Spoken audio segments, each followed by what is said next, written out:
বিশাল ভাঙ্গন সৃষ্টি তৃণমূল কংগ্রেসে। চাকরিহারাদের সমর্থন করে তিনি মূল ছেড়ে পৃথিবীতে যাচ্ছেন বহু নেতা কর্মী। সজলের তীক্ষ্ণ আক্রমণ, যোগ্য শিক্ষক নিয়ে মমতার সভায় বিতর্ক, কলেজের ভাইস প্রিন্সিপালের নাম উঠল। পশ্চিমবঙ্গের রাজনৈতিক মহলে আবারও তুফান তুলেছেন বিজেপি কাউন্সিলর সজল ঘোষ। তিনি দাবি করেছেন যে নিজেকে যোগ্য চাকরিহারা শিক্ষক হিসেবে পরিচিত মহিতোষ গায়েন মুখ্যমন্ত্রী মমতা বন্দ্যোপাধ্যায়ের নেতাজি ইনডোর স্টেডিয়ামে গত সভায় উপস্থিত ছিলেন, যিনি সিটি কলেজের ভাইস প্রিন্সিপাল এবং ওয়েব কুপার ভাইস প্রেসিডেন্ট।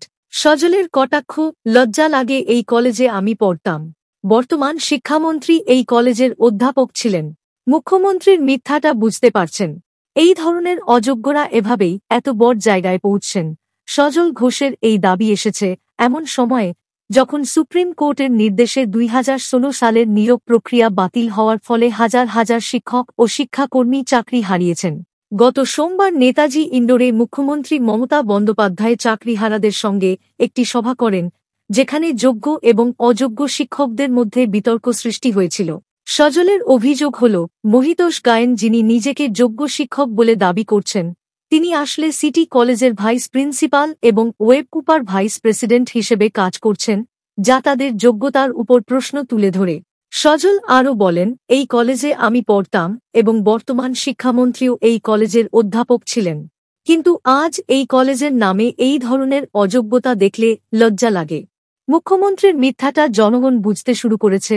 তিনি দাবি করেন যে এই ধরনের অযোগ্য ব্যক্তিরা রাজ্যের শিক্ষা ব্যবস্থায় উচ্চ পদে পৌঁছেছেন, যা শিক্ষার গুণগত উন্নতির জন্য হানিকর। সজলের এই বক্তব্য তৃণমূল কংগ্রেসের মধ্যে নতুন তরঙ্গ সৃষ্টি করেছে। তৃণমূলের একজন নেতা বলেন, সজলের দাবি মাত্র একটি রাজনৈতিক প্রতিহতকারী। মহিতোষ গায়েন যোগ্য শিক্ষক এবং তিনি সভায় উপস্থিত হওয়া তাদের ন্যায়ের দাবির প্রমাণ। অন্যদিকে বিরোধী দল বিজেপি এই ঘটনাকে তৃণমূল সরকারের দুর্নীতির আরেকটি উদাহরণ হিসেবে দেখছে।